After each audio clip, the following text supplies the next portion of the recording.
नमस्कार दोस्तों, मेरा नाम है अंकुश। आप देख रहे हैं क्राइम लीला का एक नया एपिसोड। आज की सच्ची कहानी उत्तर प्रदेश के मेरठ की है। मेरठ में एक गांव है लोहिया, और इसी लोहिया गांव के रहने वाले ईश्वर पंडित नाम के शख्स अपने खेतों से होकर गुजर रहे थे। तभी उनकी नज़र एक कुत्ते पे पड़ती है, और वह कुत्ता हाथ में इंसानी बाँह लेकर खेतों में इधर उधर भाग रहा था। उस बाँह को वह नोच कर खा रहा था। यह देखकर वह सोचने लगता है कि एक कुत्ता इंसानी बाँह खा रहा है, यह मामला क्या है। उन्होंने यह सोचा कि गांव में तो कोई लोग मरा भी नहीं है। अगर कोई मरता भी है तो हिंदू धर्म में तो उसे जला दिया जाता है, और मुस्लिम में उसे दफना दिया जाता है। अगर किसी को दफनाया भी जाता है तब उसे अच्छी तरह से दफनाया जाता है, ताकि कोई उसको जानवर नुकसान ना पहुंचा पाए। लेकिन यहाँ तो कुत्ता एक इंसानी बाँह को खा रहा था। तब ईश्वर पंडित गाँव में आता है और इस घटना के बारे में गाँव के लोगों को बताता है। और जब इस घटना के बारे में गाँव के लोग सुनता है तब गाँव के लोग भी यह सोचने पर मजबूर हो जाता है कि ऐसे कैसे हो सकता है। तब इस घटना के बारे में गांव के लोग पुलिस को खबर कर देती है। थोड़ी देर के बाद लोहिया गांव में पुलिस आ जाती है। तब ईश्वर पंडित पुलिस को उस खेत पे ले जाती है जहां पर उन्होंने कुत्ते को एक इंसानी बाँह को चबाते हुए देखा था। और साथ साथ गांव के बहुत सारे लोग भी उस खेत पे जाता है। वहां पर जाने के बाद कुछ लोग की नज़र एक मिट्टी खुदे हुए जगह पर पड़ती है। तब पुलिस और गांव के लोगों को यह शक हो रहा था कि कहीं इस मिट्टी के अंदर में किसी इंसानी लाश को तो नहीं दफनाया है। और पुलिस उस खेत में जो मिट्टी खोदवाया गया था उसे पुलिस अच्छी तरह से मिट्टी को खोदवाता है। और जो पुलिस और गांव के लोगों को शक हो रहा था वह शक यकीन में बदल जाता है। उस गड्ढे में एक लड़की की लाश थी, वो भी सिर कटी हुई लाश, और उस लाश को दोनों बाहें भी काटी गई थी। यह सब देखकर पुलिस और वहाँ के रहने वाले लोग के रोंगटे खड़े हो जाते हैं। और जब इस घटना के बारे में गांव के लोगों को पता चलता है तब पूरे गांव में सनसनी फैल जाती है। उस लाश को उस गड्ढे से बाहर निकाला जाता है। उस लाश पे एक भी कपड़ा नहीं था, बिल्कुल नंगी लाश थी। और देखने से ऐसा लग रहा था कि यह लड़की की उम्र 18 से 20 साल की रही होगी। पुलिस सबसे पहले लोहिया गांव के रहने वाले लोगों से ही पूछताछ करती है। उनसे यह पता करने की कोशिश करती है कि उनके गाँव में 1-2 रोज़ पहले या हाल फिलहाल में कोई लड़की गायब तो नहीं हुआ है। तब गांव के सभी लोग यह कहते हैं कि उस गांव में कोई भी लड़की गायब नहीं हुई है। और पुलिस लोहिया गांव के जो आसपास के गांव सब थे, 5 से 7 किलोमीटर में जितने भी गांव थे, पुलिस उस गांव में भी पता करती है कि उन लोग के गांव में कोई लड़की गुमशुदा तो नहीं है। लेकिन पुलिस को यहाँ भी निराशा ही हाथ लगती है। तब पुलिस आसपास के थाने में भी यह पता करने की कोशिश करती है कि उनके थाने में कोई लड़की की गुमशुदगी की रिपोर्ट तो नहीं लिखाई है। लेकिन यहाँ भी पुलिस को निराशा ही हाथ लगती है। पुलिस ने इस लड़की के बारे में लोहिया गांव में पता किया। लोहिया गांव के आसपास के गांव सब थे उसमें भी पता किया, और मेरठ जिले में जितने भी थाने थे उस सभी थाने में यह पता करने की कोशिश किया कि कोई किसी लड़की की गुमशुदगी की रिपोर्ट तो नहीं लिखाई है। लेकिन सभी जगह पुलिस को निराशा ही हाथ लगती है। उस वक्त मेरठ के एसएसपी साहब थे अजय साहनी। उन्होंने कुछ अलग सोचने का फैसला किया। उन्होंने यह सोचा कि आसपास में लड़की के बारे में तो पता कर लिया, अब लड़के के बारे में पता लगाया जाए। क्योंकि लाश को देखने से तो यह लग रहा था कि लड़की की उम्र 18 से 20 साल की रही होगी। तब पुलिस के दिमाग में यह बात चली कि हो सकता है कि यह कत्ल प्यार मोहब्बत में किया गया हो, और यह लड़की आसपास की रहने वाली नहीं हो, और यह दूसरी जगह की लड़की हो और उसे यहाँ लाकर उसे कत्ल किया गया हो। तब पुलिस ने सबसे पहले लोहिया गांव के जितने नौजवान लड़के सब थे जो अलग अलग प्रदेश में जाकर वहाँ काम करता था, उसके बारे में यह पता लगाने की कोशिश किया कि वह लड़का कहाँ कहाँ काम करता है। और जिस जगह पर यह लड़का सब काम करता था उसके आसपास के थाने में किसी 18 से 20 साल की लड़की की कोई गुमशुदगी की रिपोर्ट तो नहीं लिखाई है। एसएसपी अजय साहनी ने अपनी टीमों से यह कहा कि इस थ्योरी पे काम करो, और लोहिया गांव के आसपास के नौजवान जितने भी लड़का है वह जहाँ जहाँ भी काम करता हो वहाँ पता लगाओ। यह काम इतना आसान नहीं था, लेकिन पुलिस ने इस काम को किया, और इस काम को करते हुए पुलिस को कई महीने बीत जाता है। और जब पुलिस यही सब के बारे में पता कर रही थी तब पुलिस को एक करिश्माई तरीके से पंजाब के लुधियाना शहर में मोती नगर थाने में एक 19 साल की लड़की की गुमशुदगी की रिपोर्ट लिखाई थी।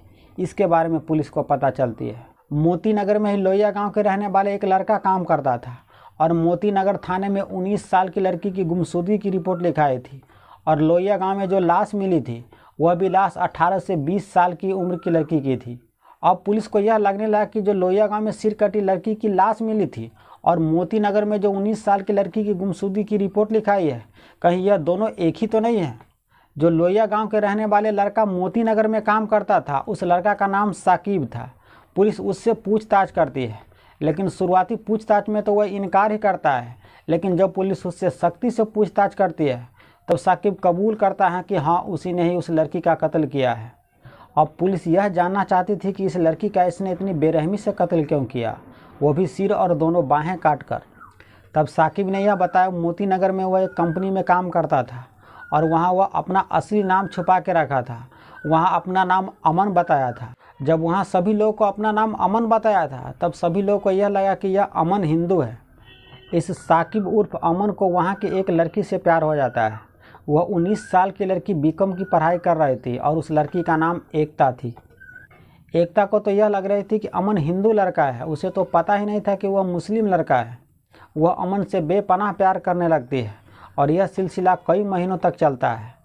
तब एक रोज़ साकिब एकता से कहता है कि चलो हम दोनों भागकर शादी कर लेते हैं, क्योंकि तुम्हारा परिवार मुझसे शादी होने नहीं देगा। इस बात पर एकता भी राज़ी हो जाती है और साकिब के कहने पर एकता अपने ही घर में 25 लाख की ज्वेलरी और कुछ कैश चोरी करती है और साकिब के साथ भाग जाती है। यह दोनों भागकर मेरठ के एक शहर में 1 महीने तक रहती है। वहाँ पर रहने के बाद यह खूब ऐश मौज करती है, क्योंकि 25 लाख रुपये और कुछ कैश लेकर वह अपने घर से भागी थी। लड़की को अभी भी यह लग रही थी कि वह एक हिंदू लड़का के साथ भागी है। तब वह अपने बॉयफ्रेंड साकिब उर्फ अमन से कहती है कि मैं तुम्हारे मम्मी पापा से मिलना चाहती हूँ, मैं तुम्हारे गाँव जाना चाहती हूँ।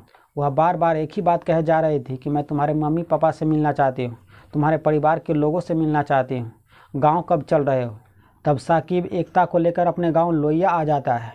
उस वक्त ईद का पर्व था और जब वह लड़की साकिब के घर पर जाती है और जब उसे सच्चाई के बारे में पता चलती है कि यह अमन नहीं है बल्कि यह एक साकिब है और यह एक मुसलमान लड़का है, तब उस लड़की के तो पैर तले ज़मीन खिसक जाती है। उस लड़की को अब यह लगने लगता है कि यह लड़का इतना बड़ा उसे धोखा दे रहा था, जिस लड़का से वह बेपनाह प्यार करती थी, जिसके कहने पर वह अपने घर से 25 लाख की ज्वेलरी चोरी करके इस लड़के के साथ आ गया, वह असल में हिंदू नहीं बल्कि एक मुसलमान लड़का है। इस बात को लेकर साकिब और उसके परिवार के लोगों के साथ इस लड़की के बीच कहासुनी शुरू हो जाता है, लड़ाई झगड़ा शुरू हो जाती है। तब साकिब और उसके परिवार के लोग इस लड़की को धमकी देने लगती है, उसे डराने धमकाने लगती है, कहने लगती हैं कि देखो अब तुम्हें मुस्लिम बन के ही रहना पड़ेगा, अगर तुमने ज़्यादा होशियारी की तो तुम्हें जान से मार डालूंगा। इस तरह की धमकी साकिब के परिवार के लोग इस लड़की को देना शुरू कर देती है। लेकिन लड़की साकिब को बार बार एक ही बात कहे जा रही थी कि मुझे जाना है, मुझे अपने घर जाना है, मुझे यहाँ से जाने दो।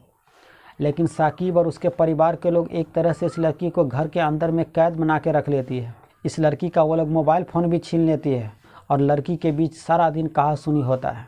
फिर वह शाम के वक्त साकिब अपने घर से निकलता है, कोल्ड ड्रिंक खरीदता है और उस कोल्ड ड्रिंक में नशीली पदार्थ मिला देता है। वह नशीली पदार्थ मिलाए हुए कोल्ड ड्रिंक को लेकर अपने घर पे आता है।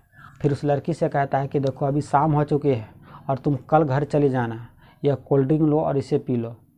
वह लड़की कोल्ड ड्रिंक पीती है और जैसे ही कोल्ड ड्रिंक पीती है इसके फ़ौरन ही बाद वह बेहोश हो जाती है। इसके बाद साकिब और उनके परिवार के सभी लोग यह सोचने लगता है कि अगर इस लड़की को हम यहाँ से जाने देते हैं तब यह लड़की जो अपने साथ में 25 लाख की ज्वेलरी लेकर आई है ये अपने साथ ले जाएगी और हो सकता है वह पुलिस में जाकर भी कंप्लेन करे और इसके बाद हम लोग को जेल हो सकती है। तब यह सभी लोग सोचता है कि इस लड़की का कत्ल कर देते हैं। तब जो साकिब का सबसे बड़ा भाई था वह इस लड़की का गला घोंटने लगता है और उस लड़की का गला घोंटकर कत्ल कर देता है। फिर साकिब की जो 2 भाभी थी इस लड़की के जिस्म से सारे कपड़े उतारता है, इस लड़की को बिल्कुल नंगा कर देती है। फिर इस लड़की को वो लोग बाथरूम में ले जाता है जहाँ पर इस लड़की का सिर धड़ से अलग कर देती है। यह लोग सोचता है कि अगर इस लड़की का सिर कहीं और छुपा देंगे और धड़ कहीं और छुपा देंगे तब किसी को इसके बारे में पता ही नहीं चलेगा कि यह लड़की कौन थी। और इन लोगों का यहीं दरिंदगी ख़त्म नहीं हुआ, इस लड़की की दोनों बाहें भी काट देती हैं। बाहें इसलिए काट देती हैं कि यह लड़की इस लड़के से बेपनाह प्यार करती थी और इसीलिए उस लड़के का नाम अपनी दोनों बाहें पे लिखवाई थी। फिर ये लोग ईद की रात में ही इस लड़की की लाश को खेत में ले जाता है। वहाँ पर ले जाने के बाद गड्ढा खोदता है, एक गड्ढा में बाँह दफनाता है, फिर दूसरे खेत में जाकर गड्ढा खोदता है, उस गड्ढे में धड़ को दफनाता है, फिर सिर को दूर जाकर एक खेत में गड्ढा खोदता है, वहाँ पे इस सिर को दफनाता है। इस तरह से इस लड़की की लाश को दफना देता है। फिर ये लोग अपने घर पर आ जाता है। इन लोगों को विश्वास था कि यह कभी पकड़ा नहीं जाएगा, लेकिन हम और आप लोगों सबसे सूंघने की शक्ति इस जानवरों में है। उस लड़की की बाहें निकाल कर वह कुत्ते नोच नोच कर खा रहा था। तब उसी गांव के रहने वाले एक शख्स को इस कुत्ते पे नज़र पड़ती है जो इस लड़की की बाहें नोच नोच कर खा रही थी। फिर उसने पुलिस को खबर की और पुलिस एक एक करिया को जोड़ते हुए इस लड़की का इतनी बेरहमी से कत्ल किसने किया पुलिस ने पता लगा लिया। इस 19 साल की इतनी बेरहमी से कत्ल करने के जुर्म में साकिब और उनके परिवार के लोग और उनके रिश्तेदार 6 लोग जेल के अंदर में हैं। लड़की की लाश 13 जून 2019 को मिली थी और इस केस को सॉल्व करने में पूरे 1 साल का वक्त लग जाता है और 2 जून 2020 को साकिब और उनके परिवार के लोग को गिरफ्तार पुलिस करती है। तो दोस्तों, यह थी आज की अफसोसनाक कहानी जिसमें लड़की ने एक लड़के से बेपनाह प्यार की थी और उसी लड़के ने इस लड़की को बेरहमी से कत्ल कर दिया। इस कहानी के बारे में आप क्या कहना चाहते हैं? अपनी राय कमेंट कर हमें ज़रूर बताइए। हम आपसे एक और ऐसे ही सच्ची कहानी के साथ मिलते हैं।